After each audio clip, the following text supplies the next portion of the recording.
Welcome everybody to Beer Asia Live. This is our third installment, which is a fantastic achievement. And for the fact that I've managed to get my computer to put a few things together, that's an achievement that my computer has actually managed to broadcast this 3 times in a row. Every single time there's been a technical problem, but otherwise it's great to have you guys all here. So sorry about the blocking earlier. We're going to be going live. Thank you for joining on Zoom. Obviously, joining on Zoom is always the best. It allows you to participate in the conversation. Welcome to use the chat feature. We're super open. We want this to be a very relaxed conversation. The whole idea of Beer Asia Live and these conversations and these chats is talking with craft beer pioneers or craft beverage pioneers from around the region. And today I'm really excited to welcome Mark Nerney from Winking Seal Beer Company. Brewing company in Saigon, Vietnam. Mark, it's great to have you here. Welcome. It's great to be here, and likewise, thank you for the invitation. This platform is great. This series is great, and I think again, building community together is important. Yeah, no, it's something that we're trying to kind of kickstart and get going. And look, I think it's really cool to have you here today because you're actually our first guest from Vietnam, based in Vietnam. And for those of you who are interested in seeing earlier Beer Asia sessions, Beer Asia live sessions, we also, our first session out was with Madis Khoury from Taiba Brewing Company in the West Bank of Palestine, who is the first female brewer in the Middle East. And our last session was with Sanjay, who owns and runs Singapore's most popular meadery and is bringing mead. To Singapore, which is a really cool achievement. By the way, Mark, just so that for your benefit, I just shared the Facebook Live link with you on Facebook. So if you need to share that out. We've also gone live on the Facebook page as well. Awesome. So look, I think everyone's been waiting for a few minutes because of our technical problems. So look, I think just to briefly introduce Beer Asia, if you haven't heard of us before, our mission is to celebrate local craft beer culture. The reason we exist is we're out here to hero Asia's best bars, breweries, and brewers, and people doing really cool stuff and bringing better beverages and ultimately better beer to the region. And for us, Asia doesn't just mean Southeast Asia or North Asia.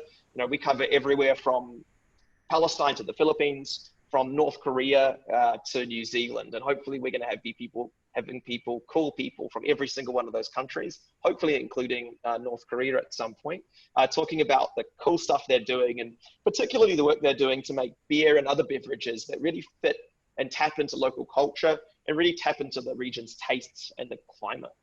So as I shared before, today we're talking with Mark, who's the co-founder and general director of Winking Seal, which is a Saigon-based brewery. They officially launched and opened to the public in 2017. And I think one of the things that we thought was really cool, and I think is really cool about Winking Seal, is they've taken a really unique approach in many areas to other brewers, not only in Vietnam, but also around the region. So Mark, I guess I wanted to kick off with the elephant in the room, which is, how are things going right now for you guys? How has COVID impacted you? How are you coming out of it? I wouldn't quite categorize it as an elephant, but it's definitely very much front and center. And like with any business, especially a small or medium-sized enterprise, it was a punch in the gut. I don't think any of us were expecting this. I think Vietnam has handled things incredibly well, and while the quarantine and the social distancing measures were severe and quick, they also, I think, helped the country move out of it faster. And as of 2 days ago, we had all the restrictions on non-essential businesses lifted. So again, tap rooms, bars, and all that can open. So it's great. It will change things dramatically for everyone, but they're going well. And I think it's really helped the business to focus on what's important and to also evolve in new ways that are actually quite interesting, that I think will really help us going forward in the long term. And I mean, in terms of, I understand, obviously the tap room is an important part of your business. Like any brewery, obviously a tap room is your face to the world. How is your tap room business looking right now? Well, literally we bounced back to pre-COVID levels on opening day one. So I mean, that could just be people are excited to go out, but I hope it stays that way and continues to grow. But I also think that it's a real interesting now pivot because we are really reliant on the domestic market only. We don't have a lot of there's no tourists, and the expat population has kind of been leaned out a bit. So our opening night, we're 80 to 90% Vietnamese, which I was really proud of, and they were here en masse, and it was cool to see it. It's a pivot we've always wanted to make, and we've been pushing towards, but this has now accelerated that, which I think is a great outcome. Oh, that's awesome, hey, and that's great. You guys are able to quickly pivot to a Vietnamese audience and not having to worry too much about that. I mean, obviously the decline in tourists and expats is always going to be a challenge, but that pivot to local drinkers is so important. Yeah. And Vietnam is one of the top 5 beer drinking countries per capita in the world, and we I think again domestically we can benefit really from that, but it is going to see some things change. We're going to have to look at our ABVs and our beers, so they will probably get lighter. You might see introductions of different styles of lagers, shifting from ales, and you'll probably see different ways that we engage with the domestic market, from pricing to communication, et cetera, et cetera. Again, all things that we were doing, but I think this has just accelerated the whole thing. Well, that's awesome, and I mean that's positive that you guys are already pivoting, and you already have a plan around changing your products and adapting to the domestic market. I mean, I guess for the benefit of people who are joining from outside of Vietnam and who perhaps don't know about you, I mean, I thought it would be great maybe to kickstart with a bit of your background and your journey from working overseas and where you've been and how you came to found Winking Seal. Well, I always say that I don't believe in fate, but I do certainly and increasingly believe in serendipity. And I think a lot of things in this business have been serendipitous, from its founding to its continued operations. My background is in brand design, specifically strategy, and I've worked for 15 years in various agencies with a focus on FMCG and packaging, actually specifically around alcohol and tobacco.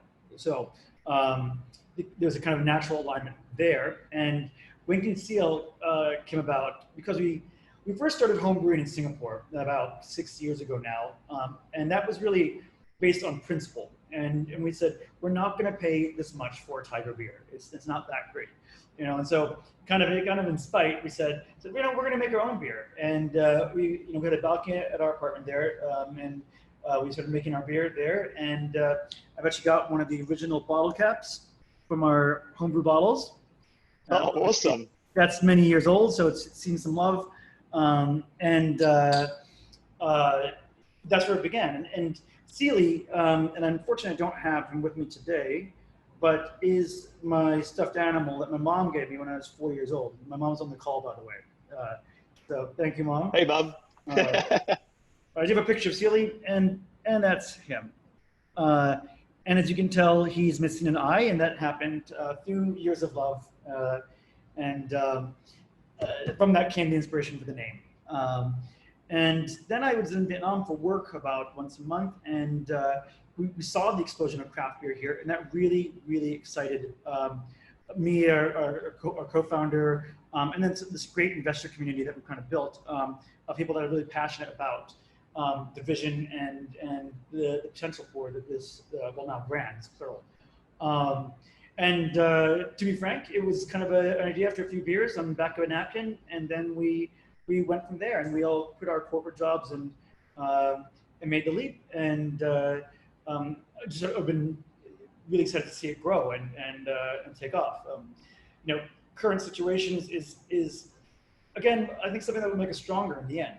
So, but we've seen it grow. We've added brands. We added 3 in a Bike, and now, like you mentioned, we've also created non-alcoholic products, specifically canned water. And that's been in partnership with our wholesale customers who are asking for solutions that they know we can provide and that that complement our existing offers and capabilities. So it's been a fantastic journey. And I mean, how was that, going from working in advertising and brand strategy and design, which is a word I also inhabit. I personally think it's actually it's a very straightforward jump from that into working in something like beer. But for you, I mean, how would you say, the skills that you learned in your former life, have they set you up well for working in beer? Definitely in terms of building a brand. I mean, that really is, I think, a great foundation. And, I always say that there's really strong, I think, there's a marriage that we have between brand and beer. And they're both important. People, whether you like it or not, do choose a book by its cover, a lot of the times. Not all the time, but a lot of the time. And so you need that kind of strong branding. You need that kind of standout. You need that kind of engagement. And people want, to believe in what they're buying. And by telling a story and having it centered on something real, like Sealy, which is honestly, I don't know, people can't respond, but everyone that has a stuffed animal or has had a stuffed animal, I mean, maybe say something in the chat, but no, you can write in the chat. Definitely, they can join. They can share their stuffed animal stories. A lot of people have stuffed animals, and so when they hear that story, it resonates, and then that gives a lot of potential for, I think, again, creating that rapport with our customers in a way that's benefited the business. Now, on the flip side, there's been challenges. I mean, Vietnam or at least was when we started 3 years ago now, 3.5 years ago, one of the world's most difficult places to do business, as ranked by the World Bank. And that continues to be, I think something that's evolving here and getting much better. But we had to learn a lot of things that we didn't know and quite frankly weren't immediately apparent and adapt to those things. And so there was a steep learning curve, one that we've taken, one that we continue to learn from, but we're still we're still thriving in that environment. And so it's good to have, I think, been through that. And it was hard in the beginning. I delivered kegs, and I remember that I'd go and set up kegerators and kind of these remote accounts, and you'd be missing one part that didn't get packed in the thing, and you have to make do with duct tape but through all this we learned and we put in ways around these and ways to also share that knowledge with our customers so they could do a lot of self-service also, and that really helped us build partnerships, reduce our kind of let's say service times necessary, and help everyone learn about craft beer and how to best sell it to the end customer. Yeah, no, I mean, I think to the point around what you were saying before around the brand, the design. I mean, I'm drinking your lemongrass blonde ale, and I mean, I think just what what I like about it, and one of the things I've always admired about you guys is that I think is that when you see a can like this, it stands out on a shelf, right? And I mean, it stands out super boldly compared to a lot of kind of quite, frankly speaking, quite conservative craft beer branding. And I think, in terms of that designing and developing that really bright, engaging, really unique, those unique products. I mean, what kind of feedback have you gotten from your customers on that? I mean, do you think that's something is that like a good, and segueing into who you target and the ideal drinker of Winking Seal? Is the packaging and design like a good gateway drug to get people into drinking the beer? Or has it, I mean, how has that played out in terms of consumer responses to it? So the consumer response, that's a great question. I've been usually positive. I mean, people love the cans. And in fact, we're the only craft beer here now. Heineken's the other beer company that uses they call it the sleek format, which is a taller, skinnier can, like a Coke can. And that was a big discussion internally, a big discussion with our wholesale customers. But what eventually drove the choice was we wanted something that was taller than the other shorter cans of the same volume in market. So that as I sat on shelf, there was more of the can that poked up. And also they fit mini bars better. So there's functional considerations. And the response to both the packaging format, which is unique, and then of course the bold colors that stand out. People love it. They're super shareable, and as we do target kind of that rising middle class in Vietnam, which are tend to be, not millennials per se, but at the tail end of millennials. They do want things that actually kind of excite and pop, and that's what's really been well received by our customers, and the feedback that we get. And I mean, speaking of your customers, right? I mean, I think one thing that you guys have taken a really different approach in terms of where you're selling, right? We could talk about it. We can make it sound fancy, like in normal craft beer industry language around distribution channels and all that kind of stuff. But I would say if you boil it down, I mean, maybe could you describe before COVID, before that all happened? I mean, where were you guys mostly distributing? And I guess how would you say you were different to some of the other, craft beer brands in the market in terms of where you were selling your beer? Again, a great question, and one that was driven both by choice and also by need. So Vietnam, I think most people on the call that I can see here are probably familiar with Vietnam, but it's tending a lot of narrow, long buildings, and that doesn't create a lot of space for refrigeration or things like that. And so it was hard to get kegerators into restaurants in urban areas. We didn't in the beginning have packaged or canned beer. And so we looked for other places where we could go. And we found a natural fit with hotels and hospitality. And a couple of reasons why that happened. One was because they were starting to learn about craft beer. Their guests, and this is based on a lot of consumer research, really were looking for authentic experiences. And they didn't want to go to a beach resort in Vietnam and order a Tiger beer. And despite your opinions on Tiger, you can get it everywhere, and they were here for something real. And so the hotels were a natural match. And then in terms of expansion, once you get one hotel in a brand range, especially if you're talking about a large group like IHG or Intercon or Core, then you actually get referred in very quickly. And so in terms of driving sales, it's great. And then you have got this country that's super long and narrow, and you have very, very pronounced seasonality across the different areas. So in the north, you'll have almost wintertime, and then it's monsooning in the south, and then the middle of the country has a different climate cycle. So as a company, we needed to even out our revenue across the entire market, and we did that by getting hotels all along the coastal regions, up from all the way from Phu Quoc all the way to Hanoi. And then that creates a lot of, again, synergies with even out seasonality, creating those domino effects in terms of business development, and then getting better beer in more people's hands, and telling those authentic stories about Indochina and Vietnam. And I mean, obviously that's talking about it somewhat in past tense. And I personally think what you guys have done is really exciting and interesting, right? That you guys had the courage to go into a channel that I know for a fact a lot of other craft beer companies were afraid to really tackle or didn't really put a lot of effort into. Cheers, by the way. Great to have you on. And cheers, everyone. If everyone's got a beer. A Seabrew cup, by the way.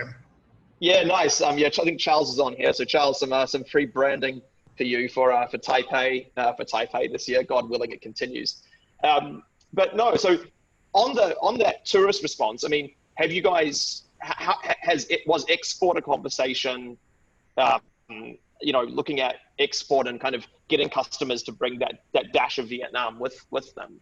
Is that something that is going to be part of your ongoing business strat? I mean, how are you guys now going to have to, I mean, as you were saying earlier, really pivot to that domestic market to target Vietnamese drinkers in the next, 6 to 12 months?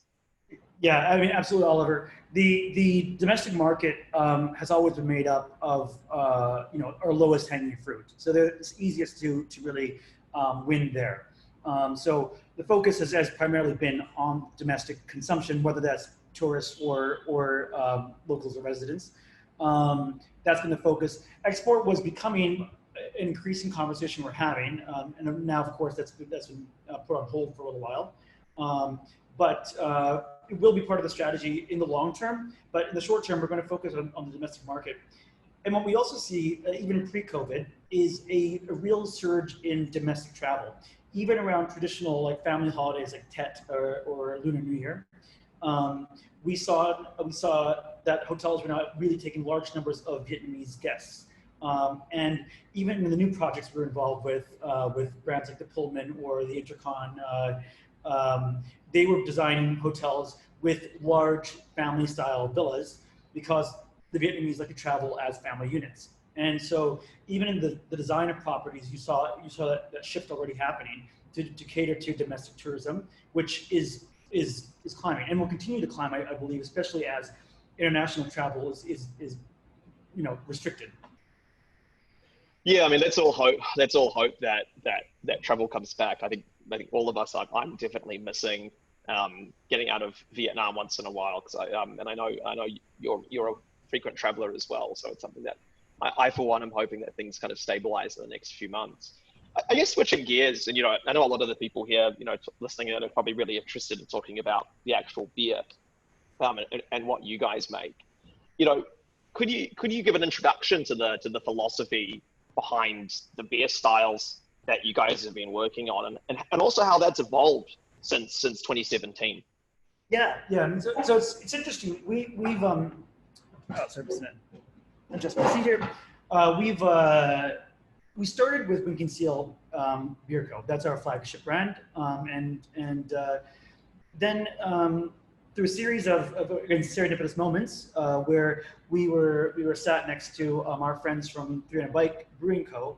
At festivals and stuff like that, and quite frankly, they're fantastic, super smart guys, and they knew a lot about machines and about how to run things, and there were times, like, I'll admit I'm not the most tech savvy person, and so we developed this friendship, and they were really kind and helped us out, and they really wanted to focus on making great beer, which is what we wanted to do as well too, but we also had this large kind of admin and finance apparatus as well, which they didn't have, and they didn't particularly enjoy, and I fully understand that.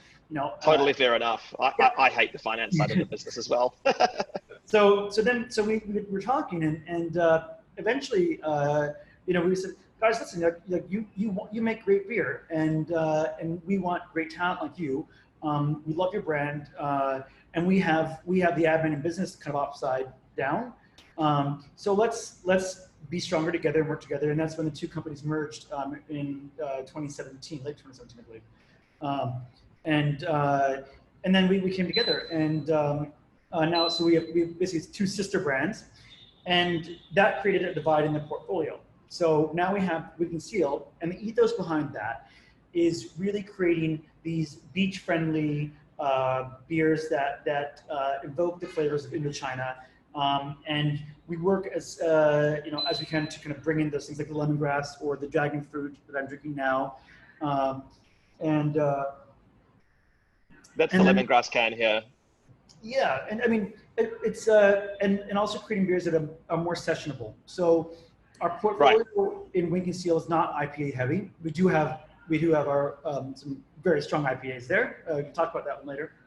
But those are really meant for they're designed for this climate. They're designed for the food culinary kind of culture here, and they're really built to be enjoyed in this country. And then Three on a Bike takes a different approach, or we take a different approach to them, where those beers are actually much more aimed at let's say, craft savvy consumers. So they are going to be more hoppy and bitter. They're going to have more complex flavors, and they tend to be on the higher range of the ABV scale.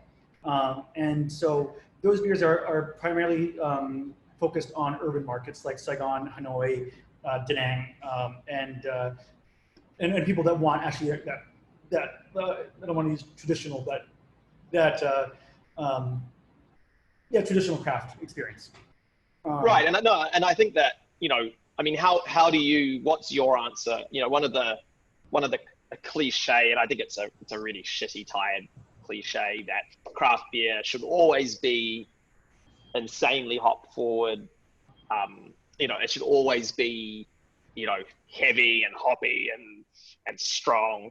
I mean, have you guys faced that criticism, or do you think by having 3 on a bike and having winking seal, does that kind of create a nice harmony between the two, where you can kind of, how do you guys face that criticism, or are your drinkers typically really happy that you guys are producing lighter sessionable beers? Yeah, and that's also a good question. I think it's also a bit of a misconception, because we found that actually consumers, globally, you're looking at a lot more lower ABV beers coming out. You're looking at lagers becoming very popular, and styles that are kind of even further off the spectrum, which are like sours, which we do a lot of, than barrel aging. So the hop forward trend, I think, in my view, I feel that it's kind of losing. The trend is coming to a slower end, and you're still always going to have that. Your IPS is still always going to be popular, but you are going to see greater diversity in beer. And as more people drink craft beer, and we're in double digits in terms of the market share in the U.S. right now for craft beer as a category. Vietnam, I think Charles probably knows it better than I do, but I think it's barely 1 to 1.5% of the beer consumption in the market. So there's lots of room to grow. I think that we haven't gotten the pushback that the beers aren't hoppy enough. And we do have those beers, but the beers that are interesting to people, that appeal to more consumers, are the ones that are easier to drink. An interesting style that's reemerging, or ingredient, is rice. Yep. For many years, rice was looked down on as kind of a cheap adjunct that was used by the macro breweries to make their products cheaper. But now you're starting to see rice come back into the craft scene. Yes, granted, it's going to be special strains of rice and things like that. But I think you're going to see we are seeing a move away from those heavy hop forward beers into ones that are much broader and diverse.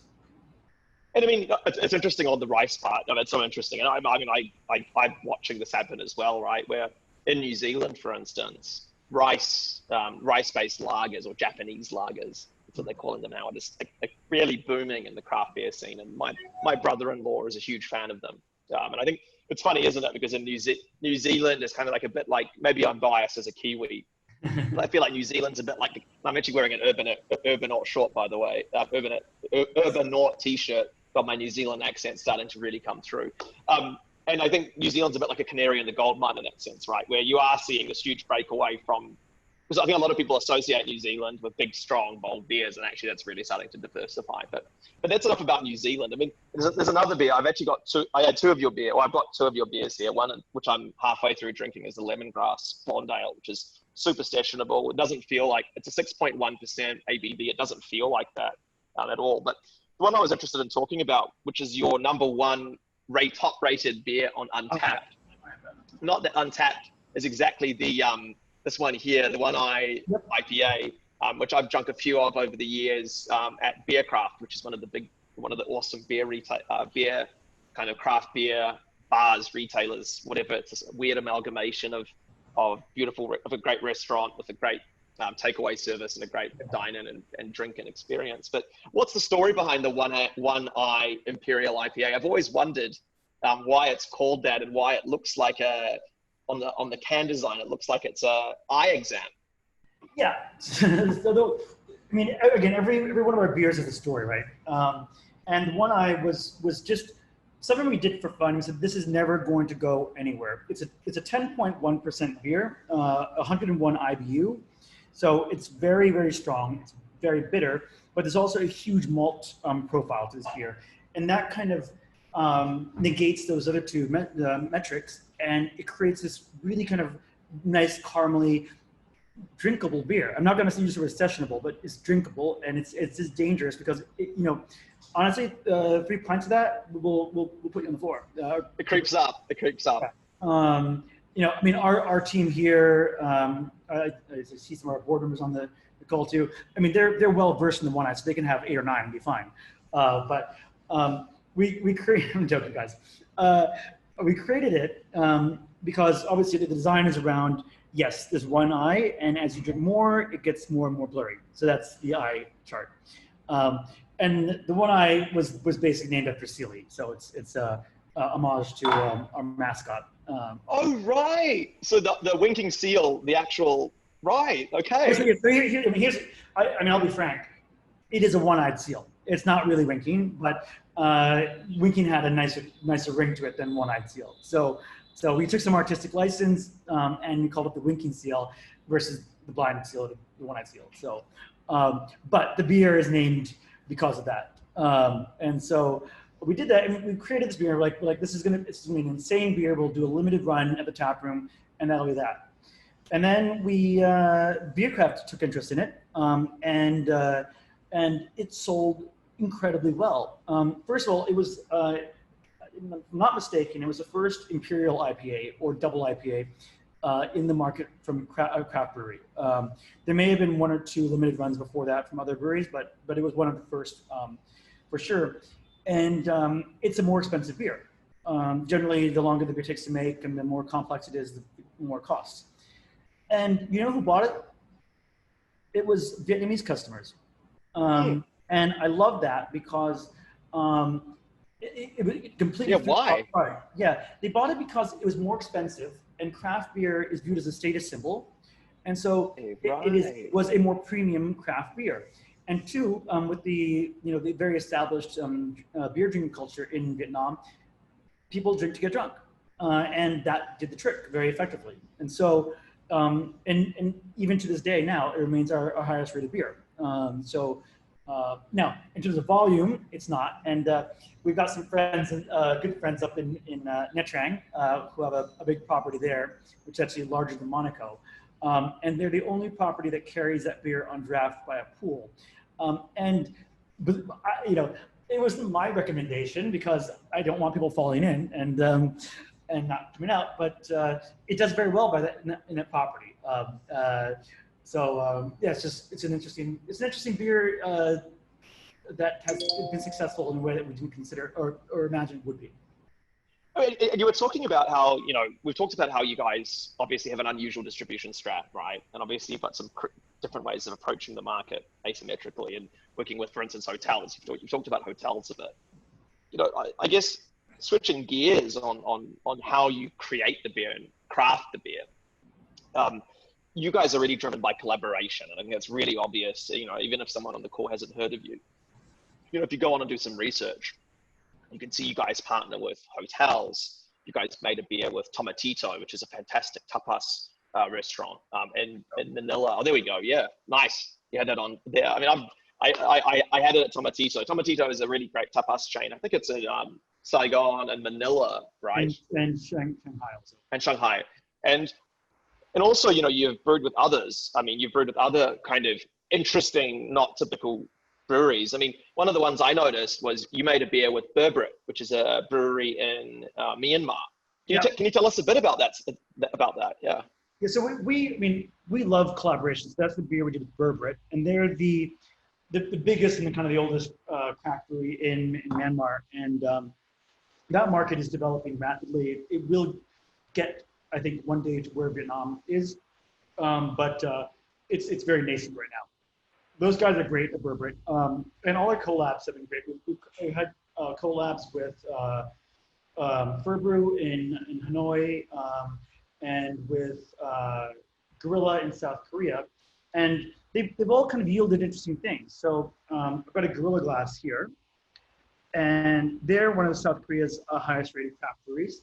And we now produce one of their beers here and sell it under license. And the idea is for reciprocity, where they'll produce one of our beers in South Korea and sell it there. So that bypasses your logistics and your export and import, and also by having local production plus an installed consumer base. So they have their customers, and because they sell it under license, they still make their margin on it. So a lot of these collaborations that began as collaborations have turned into actually business opportunities. You mentioned the Dragon Fruit, and that was done in collaboration with Sailing Club Asia Group, which is one of our large hospitality group clients. And who are they? They own a number of hotels, 5-star hotels and beach clubs that are very famous in Vietnam. So they're all the way from Phu Quoc up. They've got projects in Hanoi, and and uh, and then that beer goes into all their properties. And so in terms of a partnership strategy, fun for the brewmaster and the brewers, and then also in terms of generating business, driving business, it works out great. And the collabs are fun. I mean, and people in the industry will know how this works generally already, but we've been working with non-beer partners like Tomatito. We had their executive chef come to our brewery, and he tried the hops and the grains and worked with our brewmaster to create several beers. And then we had a tasting panel with their management team from Shanghai, and then landed on this beer, tweaked it a bit, and then came out with the final product. So it's a real collaborative, creative endeavor, and again, that not just only lets us kind of grow our repertoire creatively, but also creates good business for all of us, and it's something that we enjoy immensely. Yeah, that's super cool. I mean, yeah, no, I visibly seen this in Saigon about what you guys have created with Tomatito, for instance. I thought that was really cool. The design is cool. It's a nice beer. But as you said, it's been designed. It's obvious it's been crafted to go really well with tapas and the kind of cuisine, they kind of what do they call it? Sexy Spanish cuisine. They're kind of positioning. I mean, what's it like for you working with all these awesome lifestyle hospitality partners? Are you constantly being showered with great hotel stays? It sounds like all these partnerships. It must be a lot of fun getting around all these hotels and awesome restaurants. It is fun, and there certainly is a high degree of reciprocity again with our hotel partners, and we do like to understand the properties, and based on that, we get to consult on menu design, get to consult on product mix in a way that people that don't spend time to learn about their customers, especially these large ones, benefit from. And so we do get premium placement in all the menus, and that we have to go in our contracts. We say we have to go above every other beer. And so and when you have those partnerships in place, then you have the ability to ask for that, and again, that ultimately drives sales. So there's certainly a fun bit to it. Now, on the flip side, and I'll be very frank here too, they're large businesses. These are multinationals, and they have a lot of processes in place. They have huge procurement teams. They have huge, receiving teams. They might have 3 or 4 venues in the property, and they have central storage system facilities where they keep all the beer cold, but then it has to go by a golf buggy to one of their far-flung F&B outlets, and the beer shakes up, along the way and gets warm, and just operational things that you've got to think about, which is why I think we've actually spent a lot of time learning how to work with these large hospitality groups, navigate the procurement systems, navigate the different layers of management, train the staff that quite frankly in that industry turns over quite fast. So you've got to retrain them on what is craft beer, how do you sell this beer or upsell it, and we've become good at that, very good at that, and that's why I think others have shied away from it, because there is an investment of time and effort in doing that, but it does pay off, and certainly I'm speaking now pre-COVID, but long term, the strategy is still being a solid one, and I hope to see that it actually transfers to a domestic market, where Vietnamese actually do travel more, and they already have a natural affinity for beer and new kinds of beer. So I think that would be something that needs more. So there's of course a little bit of glamour to that, but also a lot of hard work behind it too. No, fair enough, for sure. I mean, and on the subject of hard work, I mean, even before COVID, you guys were starting to diversify your portfolio, right? And one of the things that I think really got my attention was you launched a brand of water, of sustainably packaged water. Why did you move into water? When I first saw it, I was intrigued. Yeah, I mean, I'll be honest and give credit where credit is due there. That wasn't our idea. It was the CEO of Sailing Club Group who said, Mark, I want to get rid of plastic bottles because most of these are on the beach. And plastic waste is a huge problem in Vietnam, and particularly with hotels and their guests that then, even though the beaches are groomed, the water is full of plastic, and they go swimming and they get a bag, wrapped on their legs. So hotels and these large brands that not only have global imperatives to reduce their plastic output, but also a real brand image need, naturally wanted products like that. Creating Be Water was a request from the Sailing Club Group, and they were our launch partner. And now we're the officially recommended water across the IHG and the core groups, and have just recently entered the park, the Hyatt group. So that's created huge opportunities here, and also now regionally, and even to Australia, there's interest, for that product, as the world overall looks for options that, to get rid of single-use plastics. And I mean, in terms of the reaction domestically in Vietnam, like how has that been? Like, because obviously, you guys have launched it, it's out in the market. I mean, are you guys mostly distributing it to hotels, or are you starting to see a broader adoption? Because obviously packaged. I mean, one thing to bear in mind for the people who aren't in Vietnam who are listening, in Vietnam, you can't drink the tap water. And you're kind of, I mean, I'm sitting here next to these huge plastic containers, which I absolutely hate. These huge plastic containers of water that you have to order. So doing something that's environmentally sustainable sounds cool. But yeah, Mark, I mean, has the adoption been, like, how people starting to react? Are you guys at a scale yet where you're able to see a lot of people are seeing it, or is it still in the growth phase? It's certainly still in the growth phase. The product is 5 months old now, and it's got a lot of good press internationally and domestically. It's been hugely well received by our hotel partners and their guests, and we are going to broaden this now into retail channels. There's a few things that we need to think about, and this it's a new beverage. So you have this water that's in a can, and it doesn't have a cap. So in terms of moving around with the product, it's different than a plastic bottle where you can screw the cap back on. So that's one consideration. Second consideration is it's in the same format as our beer cans, which is 330 ml. And some people want 500 ml or liter or whatever to actually have for table service or for just taking it around with them. So this launch product was designed for hotels to replace in-room complimentary water, but we think that it will be well received also in retail channels. And then down the line, as we expand and grow, you will see other formats available. And our partner in this, Ball Corporation, which is the world's biggest can manufacturer, is massively invested in seeing this grow as a regional brand. And we will bring in new formats like aluminum bottles with a screw top. So you will see that coming out down the street. And innovation around that product line is going to be definitely happening. And it's the right thing to do. No, for sure. That's it, right? I mean, that's, salute to you guys for doing that. I mean, it's interesting, isn't it? I mean, moving into non-alcoholic beverages is something that's starting to become quite commonplace in the United States amongst craft brewers. I mean, you guys are one of the first. I'm not saying you're the first. I'm sure someone will find an example of somebody else who's done it. But I mean, is this something that you're going to do at scale beyond?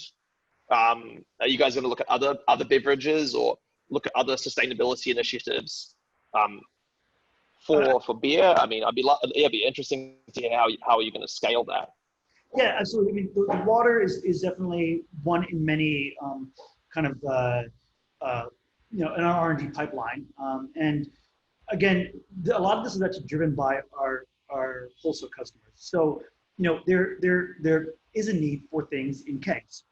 And those could be anything from tonics to wine to premixed cocktails, and things like that we have the existing infrastructure, and we own kegerators in all these hotels and clubs and stuff like that. And so there's a lot of products that we can actually move through our existing infrastructure. And because of the nature of how we built our infrastructure, we always used double capacity kegerators, etc., to maintain backup in these things. So they can actually hold usually twice as many taps as we currently have installed. And by switching out the taps, we can actually add new products to complement the bars or the hotel's existing product lines at a much more cost-effective price for them. For us, something that doesn't spoil as fast, something that controls wastage and bartenders mispouring things. So certainly downstream, we will look at other product lines that make use and have synergy with our existing infrastructure and skill set and complement the existing portfolio. I mean, speaking of that, right, and speaking of complementing your existing infrastructure, I mean, besides your brewing infrastructure, you've obviously got your tap room. And I know you were saying before that the tap room's been doing well. It's actually been surprisingly, you're kind of starting to see recovery, which must be super encouraging for anyone listening in other markets, even if they're not in the world of craft beer, even not in food and beverage. The fact that you guys have been able to recover, and it's a massive credit to to Vietnam, the fact that the Vietnamese government has helped. Absolutely. Helped us make sure that we feel vaguely safe. It's pretty amazing right now, actually being in Vietnam, if not slightly concerning how busy things are starting to get. But on the subject of the tap room, right? I mean, one of the things that, you guys have always been known for in a positive way is the inclusivity of your tap room. I think craft beer is something that can be really intimidating to people. And I know that you guys have built a really inclusive space where, everyone from families to groups of women who maybe wouldn't feel as confident in a really traditional craft beer space. I mean, has that been a strategy that you guys have knowingly crafted, or have you just tried? I mean, building that really open and friendly space where anyone can feel welcome. Is that something has it been just something that's happened just because of who you guys are? I think, we always wanted this to be, inclusive wasn't the word we used ourselves, but we want craft to extend through every aspect of our business. And that goes from beer to the design of the packaging, to the design of the tap room, to our approach to customer service, both on the wholesale and the retail side of the operation. And part of that is creating a warm, welcoming, and inclusive environment in the tap room. As a gay craft brewery owner in Vietnam, which is kind of far out there. There's a couple other breweries that probably fall into that category, but there's been really a huge amount of acceptance in the craft beer community. It's for me, it's non-issue, and I think that also then creates that acceptance and kind of sort of welcoming feeling in our tap room, and that does flow through to the guest experience in the end. So it's been fantastic. I think that being open and I think the word homely is appropriate there.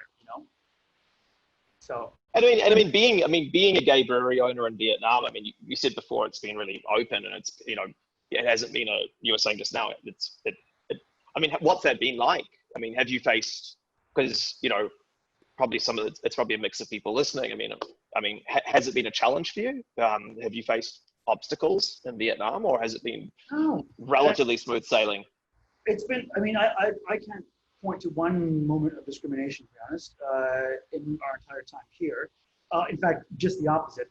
And like you mentioned, again, this wasn't done by design, but that spirit of inclusiveness, however we articulated that, has allowed people to feel, more welcome in the tap room. And our guest split at the tap room is probably about 50-50 or 60-40 men to women. And we get large groups of primarily local Vietnamese ladies that come in here. And for me, that's also great to see that appeal to or neutral gender bias, And I love that we're able to have this broad appeal to many segments of the market, from young to old, from foreign to Vietnamese, and whatever sexual preference you have, it doesn't really matter here. And we actually have that kind of sense where people come and they're I think a lot of them come in here as much for the beer as they do for the chat, and the guests will end up chatting with each other, with the bartenders and the staff, and it is an environment that just feels like home and like it's comfortable. Yeah, no, that's great. I mean, that's so cool, right? Hearing that. I mean, that's such a positive sign. I think for the, for the listeners who aren't in Vietnam, I mean, hearing that is probably is really refreshing. To hear that, Vietnam is pretty, the craft beer scene here is pretty progressive and liberal. Liberal is perhaps the wrong word. I'm not using it in the American sense of the term. I'm using it more in the European sense, where it's, open-minded. And I mean, the fact that, I mean, one of the last things I wanted to ask as well is, that guest experience. I mean, do you think that that's gonna, how your current guest experience, are you going to be able to maintain that moving into the next few months? I mean, it sounds like you've already got some positive momentum, but I mean, is a social distancing measures going to impact you, or do you think people here are just it's going to quickly be forgotten about, and it's going to kind of go back to this positive experience in your tap room where you can go and chat to anyone, chat to the bartender? I mean, we are going to maintain strict adherence to social distancing requirements, and I think that there's always going to be a mindfulness of that. But I also don't think that it's going to prevent people from communicating, and whether that's, yes, you're a little bit further away from me right now, and I have to, talk a little louder. That's fine. But you're going to. I've seen the rate in the past 2 days that we've been open. People actually still having that. I mean, we're sitting the other night here, and you can see, just different tables connecting, and actually a real desire for that. So I think guest experience is definitely going to be there. I think that, I mean, our chatroom team, many of them have been with us since day one 3 years ago, but they are one of our real, I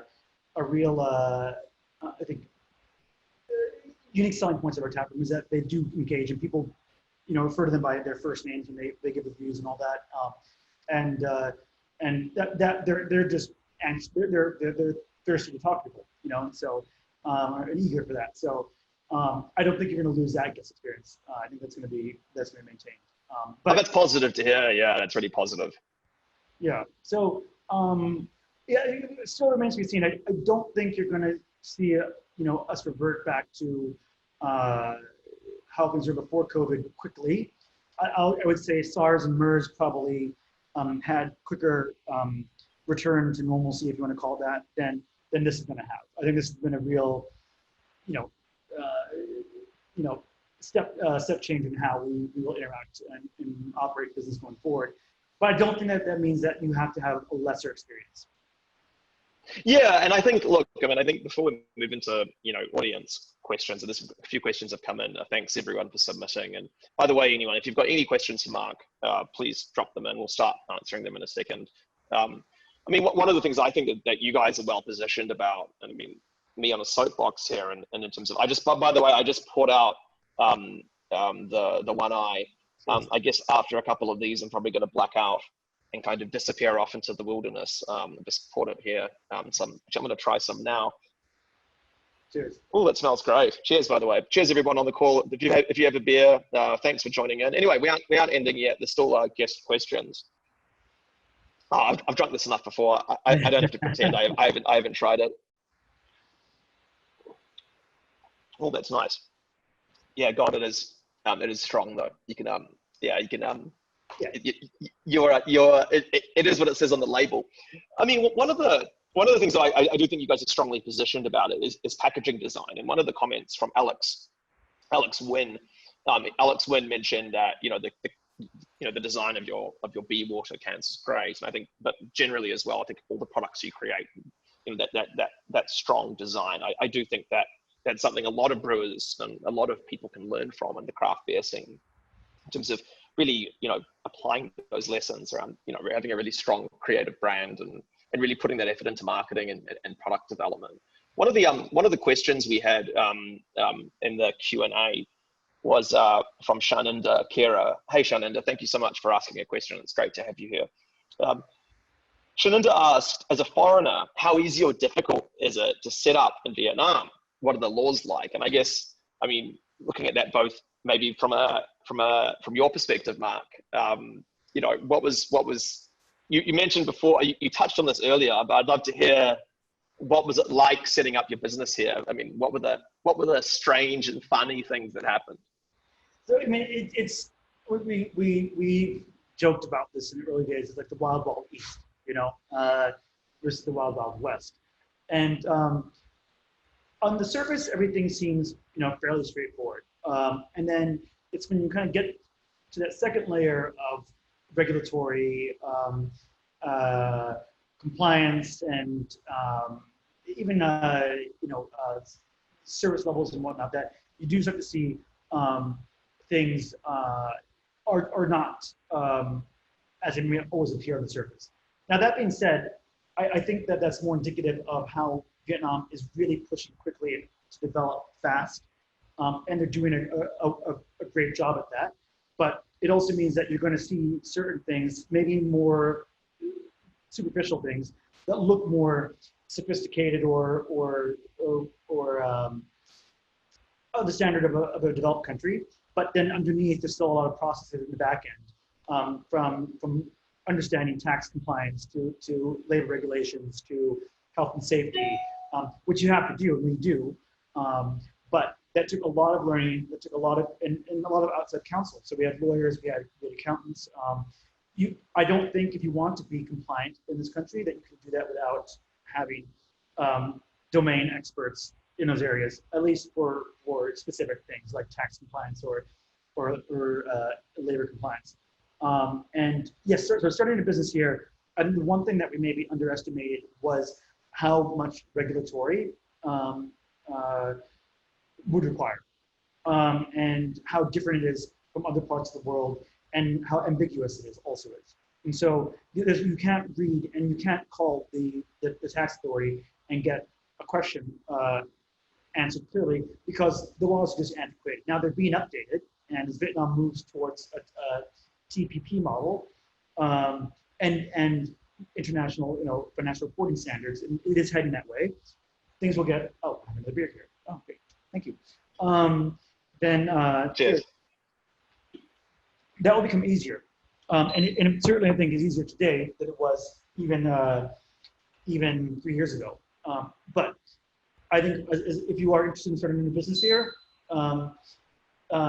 one, my advice is be fully compliant from the start.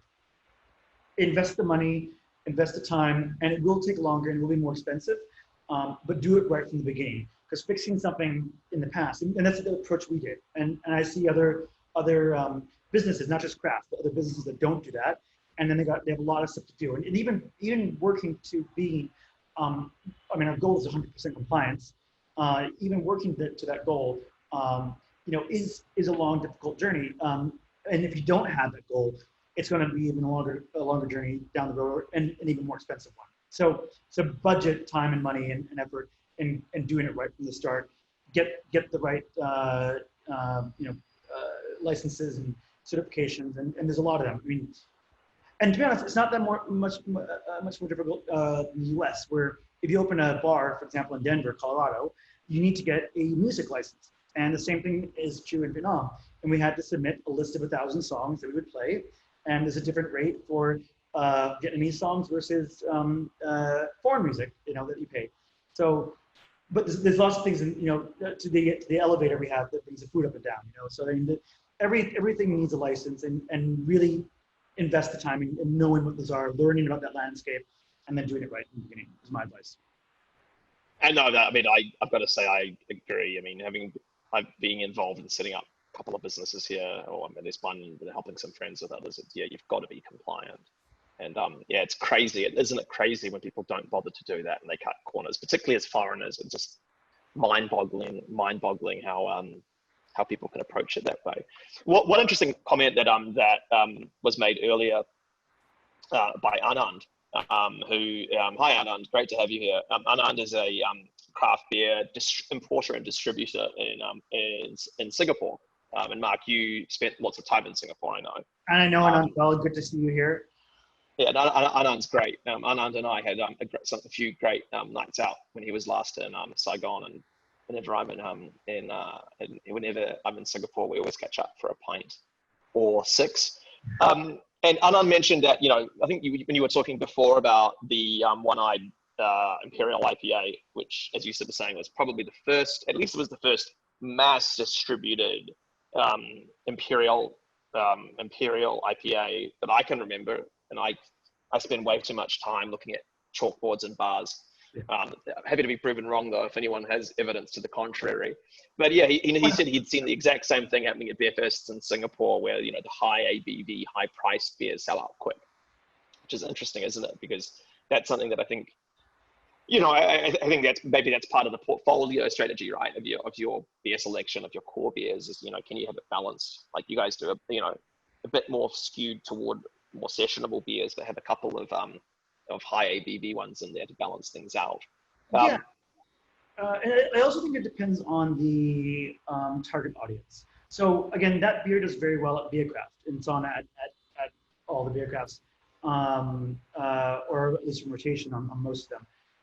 But again, by a beach resort or by a pool, I don't know if that would be I know that wouldn't be my recommendation.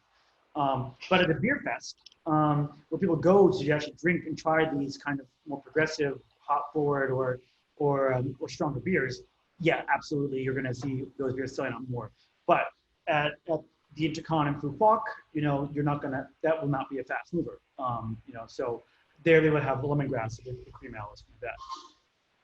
No, it's interesting hearing about that portfolio building strategy, and it just proves that you guys aren't just doing. As much as you're doing sessionable. It's quite sessionable, by the way, this beer, even as strong as it is, and I can feel kind of a slight latent buzzing across my kind of frontal lobes, kind of starting to feel that alcohol kicking in. We have one more question. We've got two more questions. Great, cool. So we have one question from Alex Wynn. And thanks, Alex. You've been Thank you. I really appreciate anyone who participates in the conversation. I think part of the whole idea of Beer Asia Live is we want this to be relaxed and chilled out. Yes, we do ask questions and go through an interview, but it's great to have you guys talking. So thank you, Alex. It's really appreciate it. Alex asked a question about Decree 100, which I'm not. I think Alex? Is that the? I think I know what you're talking about. That's the decree around the alcohol restrictions. Now, we're all supporters of the Vietnamese government. I'm a Vietnamese resident, so I have to be careful what I say. But Alex is talking, for those of you who aren't familiar with Alex, with Vietnam's recent legal change. Earlier in the year, the government implemented a regulation, which had actually been debated for some time, around making big restrictions to alcohol, and it's actually a really significant legal change that imposed some extremely strict laws that basically imposed. Vietnam is now some of the strictest drink driving laws in the world as a result of that law. It changed advertising regulations, it changed regulations around promotion, changed regulations around opening hours. Actually, those regulations, for those of you who are interested in public policy, were actually much stricter. And there was a really big debate in Vietnam's Quốc hội, which means the National Assembly. And there was actually to really give Vietnam credit, it proves that Vietnam is actually a much more democratic system than many people credit for. And there was actually a really good dialogue with the industry. And however, the new regulation did have an impact, and there was Bloomberg shared there was a big impact on sales of commercial beer. Mark, did you see after the imposition of the new law, did that impact your business? So one, I actually fully agree with the laws that they put in place, especially the drink driving laws, 100%. Because the number of deaths from drink driving was astronomical. I don't have figures in front of me, but one of the worst. I think we had one of the worst fatality rates in the world per capita, right? Yeah, it was really, really bad. So those ones I 100% agree with. As a company, our employees are not allowed to drink and drive, and if they do, it's immediate termination. And that's why we have a company grab account to handle that.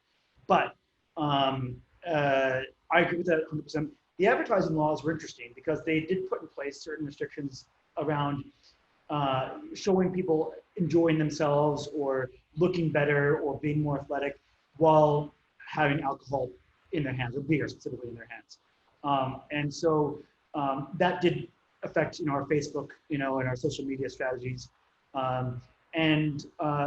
but honestly, they brought the laws in line with what you see in Thailand, in Singapore, in a lot of the U.S. for that matter. So they are strict, but they're not I think more strict than you get in other places. And we did not see an impact, not measurable anyway, in terms of our business. Now, Sabeco, for the first time in their history, which is one of the big, for those who are not in Vietnam, you've got Sabeco, which is Saigon Brewing, and Habeco, which is Hanoi Brewing, North and South, both government-linked companies that were recently sold to the Thai company. But they did, for the first time, have a significant drop in sales and had to discount their products, which they've never done in their history. So I think it's affected a different market segment than craft beer, and but I think it's a good wake-up call and reminder for us all that we must exercise safety and definitely don't drink and drive. I mean, that's one of our big things. I was having a beer with the head of Comfort Delgro here in Vietnam, and they're a taxi company from Singapore that has operations in Saigon. And we were talking about ways we can tie up to make sure that there's always a ride system, maybe one that even allows you to take your bike home with you for our tap room. And I know Grab has had similar conversations with people or other venues and festivals. But yeah, I agree with them 100%. We were not impacted, but certainly the national brewers were. Yeah, and I guess on that, I mean, to your point, it did, the fact that it was a strict regulation, and I think some people criticized it when actually, as you said, I mean, most of the laws were in line with international best practice, right? Yeah. Yeah, the only one that was weird though was the fact that I do recall that the alcohol limit is pretty low, which is interesting, but I think that's something that I'm sure they'll iron out. I thought the alcohol limit was basically 0. But that being said, and again, for the international audience listening, I mean, if you're driving your bike, you're probably going to be more impacted by a couple of beers than you are driving a car. Yeah. And I guess, it is important. And that's where I do really respect, I think the Vietnamese government generally has done a really good job at managing, business and social interests on alcohol regulation. So that's interesting, by the way, Mark, about your idea of having a taxi service that you could put your bike. Because that's a big problem. People have their bikes, and they don't. That's why they drive them home, not because they want to drive drunk. But right. They need their bikes. So yeah, we're all looking for different ways to navigate these new and changing regulations, and that's one of them. All right, and we have one more question from Anand. Thanks for the question, Anand. So Anand asked, how do you see the market growth in Vietnam, especially in Ho Chi Minh City? Does it feel like it's reached a certain saturation point with the number of craft breweries and craft offerings that are available? I still see room for growth here, guys. I think that you're going to see, especially with the focus on the major metropolitan areas, Saigon and Hanoi. And I just saw some research yesterday out of, I think it was from MasterCard, but basically they were interviewing Chinese tourists and where they would most likely want to go when travel resumes in Vietnam. And it wasn't Phu Quoc with its casinos and visa-free entry. It was Ho Chi Minh. So your urban markets are going to become very important. And I think you're going to see our ability to expand. And by the way, if anyone out there is looking for craft beer, definitely get in touch with us because we want to help support and grow the scene in the urban markets. And you're going to see a shift to can sales as well too, because most of the restaurants are, there are space constraints. And so getting a kegerator, getting draft beer sales in there is going to be a challenge for a lot of places. And also the volumes are not that high that they really warrant that kind of investment from our side. So to put this in perspective, setting up an intercontinental hotel versus a restaurant in Saigon can cost about the same because you're still investing in the kegerator, you're still training the staff, and the volume at the hotel is going to be a lot higher. The ability to spend or to sign for it in the room creates much more consumption than at a restaurant. So again, the pivot to local, to urban areas with can sales, I think is really the way that you're going to see this market shifting for the foreseeable future. Yeah, no, and I think one thing. Oh, by the way, we have two more questions coming in. This is great. This is what we're trying to do on Beer Asia Live, is have a proper good conversations. This is awesome. Um, one of the things that's interesting about the tourist market or the traveler market is, one of my favorite destinations, and everyone listening is going to think I'm a complete dickhead hearing this, because I'm, as a New Zealander, everyone always lumps us in with Australians. But I love going to Bali, and everyone's probably got this image of me walking around with a big bottle of bintang down on Kuta Beach, like a stereotype I would Aussie or say Kiwi. Foster's or BB. Okay, I'm one step up from that. I'm one step up, but I actually am one of those people. There's nothing more about Bali than I love about getting into Bali at the airport, at Denpasar Airport, singing, Satu Botol, what's it called? Bintang. Satu Botol Besar, like I want a big bottle. And just walking around with a big bottle of Bintang. And it's true, right? When you're on holiday, you want to cut loose, not be irresponsible, but you want to have a few extra beers than you normally would on a normal Friday night. And that's where, Mark, I think what you guys have done with F&B, it's looking at, hotel and tourism F&B. I think, as much as COVID will impact it now, I still think that's a really interesting strategy that I think will once things normalize, we'll get back to normal. We've got two questions. So Jun Flores. So Jun is, for those of you who haven't heard of Jun, Jun's one of the, the chieftains of craft beer in the Philippines. He runs the Filipino Craft Beer Association. Jun, thank you so much for joining us today. It's great to have you here. Looking forward to having a beer with you, hopefully at Sea Brew in Taipei this year. Jun asked, just like in the Philippines where mass-produced beer is so cheap, how do you position your beer in the market? How do you price your beer? And Mark, I guess that's from a Winking Seal perspective. Yeah, where in the kind of super premium, masstige, where do you guys fit in terms of positioning and pricing? That's a great choice. And I think, I don't like to think of it as a pricing, a price positioning. I think of it as a value proposition, and what we want to deliver is value.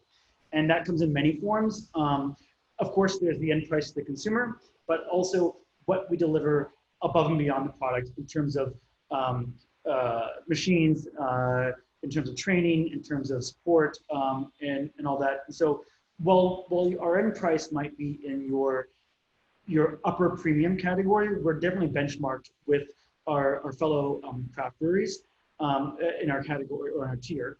And we're, I think, we deliver more value or more bang for your buck, simplify it, than other breweries will do. And then that's very much, goes back to kind of our partnership approach. In that, I'd like to give a shout out at this point to my good friend Katrina, who's joined the chat. And it was her and I collaboration to start the Sailing Club Dragon Fruit Pale Ale. And we were in Mune, where she was at this point GM. Now she's in headquarters here for Sailing Club Leisure Group. But it's on the beach, and we said, how can we collaborate? And she said, well, this is the world's biggest dragon fruit producing area, and let's do dragon fruit beer. So welcome, Katrina.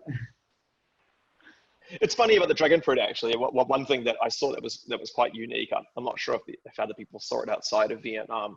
One of the main exporting markets of Vietnam for dragon fruit is China. And when they shut all the borders, there were some quite cool movements. I'm sure, Mark, you guys were buying the dragon fruits as well and helping the farmers. But there was a whole movement around making products of dragon fruit in Vietnam. And one of the things people were making was bread. And that people actually made dragon fruit bread, which I thought was really cool. It would be cool to try and pair that with your dragon fruit beer and see how that tasted. That absolutely. I mean, and again, I think we take a life cycle view to a lot of our products, and that means we support our local communities. So we buy our dragon fruit from one of our brewers, and his family has a dragon fruit farm.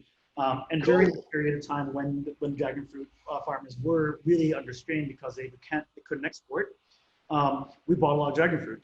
One, it made sense from a price perspective. Two, we puree and freeze it, but it's all natural. And then that helps to just, again, support the local economy and the communities that we work and serve in. Which is so important, right? I mean, it really differentiate yourself as a more sustainable kind of better social player. Well, we have one more question from Charles. Thanks, Charles. For those of you guys who don't know, Charles is the organizer of Seabrew, which is kind of like the leading craft beer conference around Asia Pacific. And actually has a lot of people from outside of Asia coming to join it as well. It's kind of one of the biggest craft beer meetups. I was there in Bangkok last year. It was incredibly awesome. It was a few days where I did feel like I did more kidney damage and liver damage than I probably would have liked. But I met so many amazing people, and this year it's going to be in Taipei.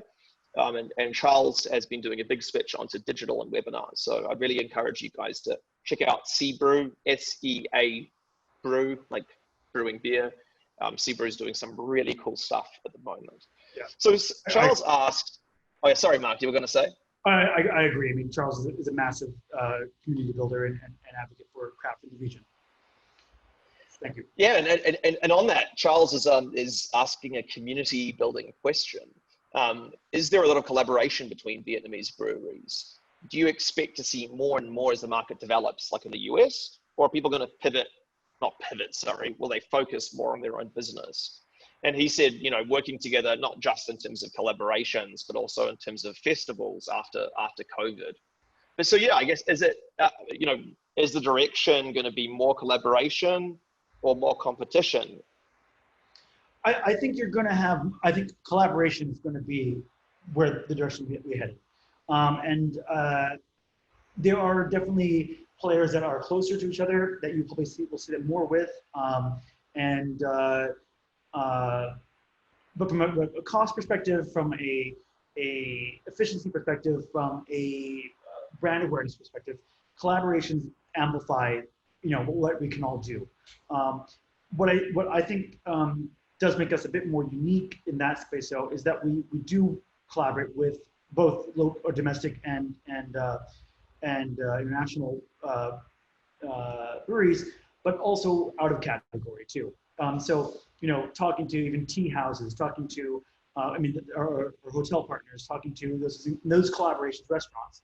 Those are actually where I see real partnership and collaboration opportunities in a different way. But you will see breweries coming together.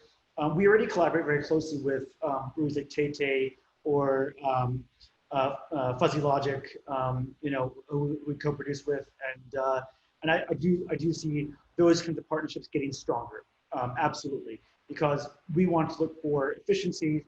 We want to share, you know, sales forces. We want to do things that make sense to actually grow our businesses together in a leaner market, you know. So and guest and B2B customers, they want diversity. So, you know, if you can throw a cider on that tap, you know, why not work with cider in that, you know, in that case. So it's a win-win on all sides. No, great answer. And yeah, totally. I mean, it totally makes sense, right? I mean, and again, I think to Anand's question earlier, Charles's question was a nice follow-up, and that, you know, saturation is only if everyone's competing, and it's a dog eat dog, you know, race to the bottom around pricing and cost, right? Yeah. Yeah. So. Well, guys, Mark, thank you so much for joining today. It's been great. I mean, the session's run now for an hour and 20 minutes. So I don't want to take up too much of your time on this beautiful Saturday evening in Saigon, but I've really got to thank you for joining today. And I thought, you know, it was a great discussion. And I think what you shared was, you were very open and frank with everyone about your business strategy around who you're targeting, where you guys are at. So I think really appreciate that. I think it was really interesting to hear where you guys were, where you are now, and where you're going. And I really wish you guys the best of luck in the coming, you know, months, you know, over, you know, as COVID kind of hopefully disappears in Vietnam, as you guys, you know, continue to build your business and pivot a little bit. So thank you so much for joining today. Really appreciate it. Yeah, and vice versa, guys. If you haven't checked out Oliver's platform, it's beerasia.net. And it's just a great resource, not just for, it's a regional resource. You've got Singapore, Vietnam, and a few other markets on there. And even as a Thirsty at Home blog, where you can get stuff for for home consumption. And what the work he's doing to bring people together, again, this is about partnership and collaboration. Oliver is a massive advocate and one that we owe a great deal of gratitude to. So thank you for having me on here. I hope to see more of our Vietnamese craft brewery colleagues to join this, and also the regional ones. And it's awesome. So thank you guys, and thank you to all the guests that have come and joined, and the great questions. If you have any more, you can reach out to Oliver, myself, depending on what the question is. But we're always open, and the tap room is here. Come have a beer. And Oliver, you and I should have a beer sometime soon too. Hell yeah, I'm gonna exit self-isolation in about a week from now. But Mark, thank you for the lovely words. I really appreciate it. And yeah, for everyone for joining again, like what Mark said, thank you so much. We hope to continue these sessions. And yeah, thanks to everyone who asked questions. Thanks to all of you who joined as well and stuck through right till the end. And yeah, look, guys, we're going to be continuing the Beer Asia live sessions next week. So we'll update you in the next few days around who's our next guest. But hopefully we are going to keep up the really showing the diversity of the craft beer and craft beverage scene around Asia Pacific, again, everywhere from Palestine to the Philippines, from North Korea to New Zealand. So thanks everyone for joining. Signing off from Beer Asia Live, and have a great Saturday ahead wherever you are. And yeah, please do head over to the Winking Seal Facebook page. I'll drop a link in the comments of our Facebook Live link after the show. And please head over there and like what Mark's doing. So thanks everybody, and see you next week. Cheers. Thank you guys. Have a good weekend. Cheers everybody. Bye, thanks guys.